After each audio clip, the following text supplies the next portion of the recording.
అప్పుల బాధలు వెంటాడుతున్నాయా? అయితే 6 జేవిఆర్ వారి జాతిరత్నాలు ధరించండి. నమస్తే, welcome to Manam TV. Team India captain Suryakumar Yadav మీద ICC international cricket council Suryakumar Yadav మీద సీరియస్ అయింది.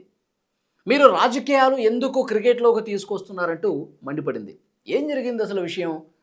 ఎప్పుడైతే పాకిస్తాన్ మీద మొదటి మ్యాచ్లో మనం విజయం సాధించామో ఆ విజయాన్ని పెహల్గాం ఉగ్రదాడి బాధితులకు అంకితం ఇస్తున్నాం అని చాలా స్పష్టంగా ఆయన చెప్పాడు. అంటే తన భావోద్వేగాన్ని ఈ విజయంతో ఆ విధంగా పంచుకున్నాడు అనమాట. నిజంగా పెహల్గాం ఉగ్రదాడి ఏ విధంగా జరిగిందంటే 26 మంది అమాయకుల్ని చాలా దారుణంగా చంపేశారు కదా. ఆ బాధ ఉంది. పాకిస్తాన్తో మ్యాచ్ అన్నప్పుడు మొదటి మ్యాచ్ జరుగుతున్న ముందే విపరీతమైనటువంటి ఆందోళనలు జరిగాయి. దేశవ్యాప్తంగా కూడా పాకిస్తాన్ లాంటి ఒక నీచపు బుద్ధి ఉన్నటువంటి వాళ్ళతో మనం మ్యాచ్ ఆడటం దేనికి, అసలు మ్యాచ్ వద్దు, పాకిస్తాన్తో బ్యాన్ చేసేందుకు కొన్ని రోజులు పాకిస్తాన్ క్రికెట్ని మనం ఆడొద్దు అని కొంతమంది నిరసనలు కూడా వ్యక్తం చేశారు. అయితే ముందే అనుకున్నటువంటి షెడ్యూల్ కారణంగా మనం ఆడాం, కానీ మనం చాలా గట్టిగానే మనం నిరసన తెలియజేశాం.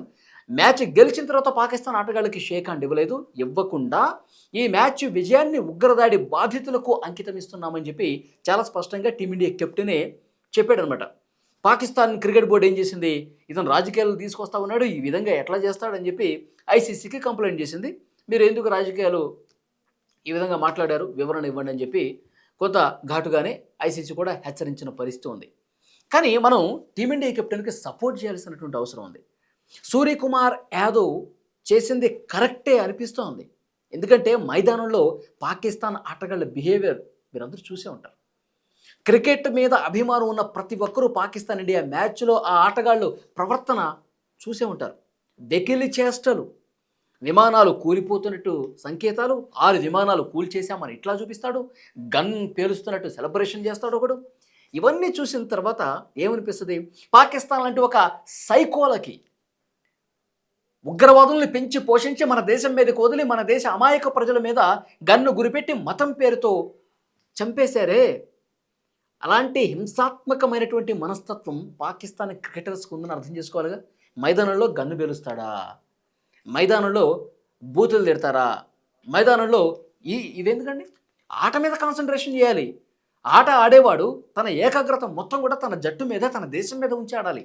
కానీ ప్రత్యర్థుల మీద ఈ విధంగా సంకేతాలు పంపించడం సరైందేనా?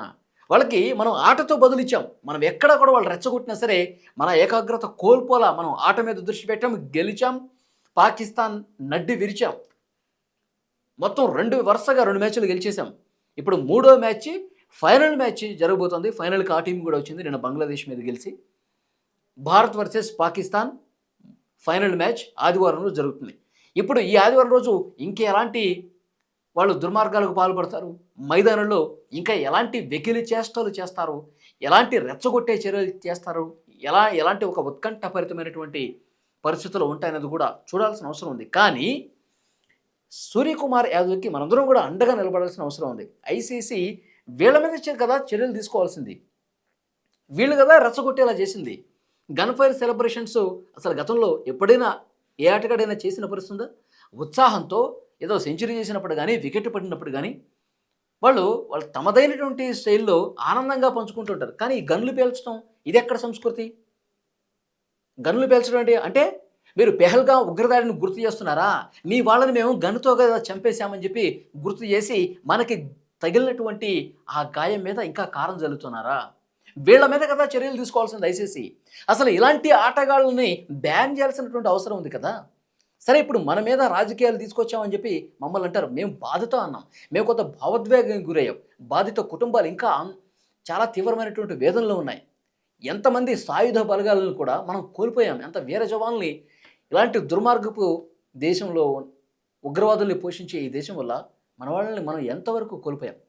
భరతమాత తన బిడ్డల్ని ఎంతమందిని కోల్పోయింది మనందరికీ తెలుసు కదా. సో డెఫినెట్గా పాకిస్తాన్ లాంటి నీచ బుద్ధి కలిగినటువంటి వ్యక్తుల్ని ఈ దేశానికి వచ్చి దుర్మార్గంగా ప్రవర్తించే ఆ ఉగ్రవాదుల్ని పెంచుతుంది వాళ్లే కదా. అలాంటి మనస్తత్వమే ఈ ప్లేయర్స్కి ఉందని చెప్తాను నేను. కాబట్టి వీళ్ళ మీద చర్యలు తీసుకోవాలి, వీళ్ళని పంపించాలి బయటికి. వీళ్ళ మీద చర్యలు తీసుకొని ఆట ఆడనీయకుండా బయటకు వెళ్ళగొట్టాలి. అలాంటి చర్యలు తీసుకోవాల్సిన అవసరం ఉంది. సో డెఫినెట్గా ఆదివారం రోజు ఇంకెన్ని కార్యక్రమాలు చేస్తారు వీళ్ళు, ఇంకే విధంగా చేస్తారు దుర్మార్గంగా, సో అవన్నీ చూడాలి. సూర్యకుమార్ యాదవ్కి భారతీయులందరూ అండగా నిలబడాల్సినటువంటి అవసరం అయితే ఉంది.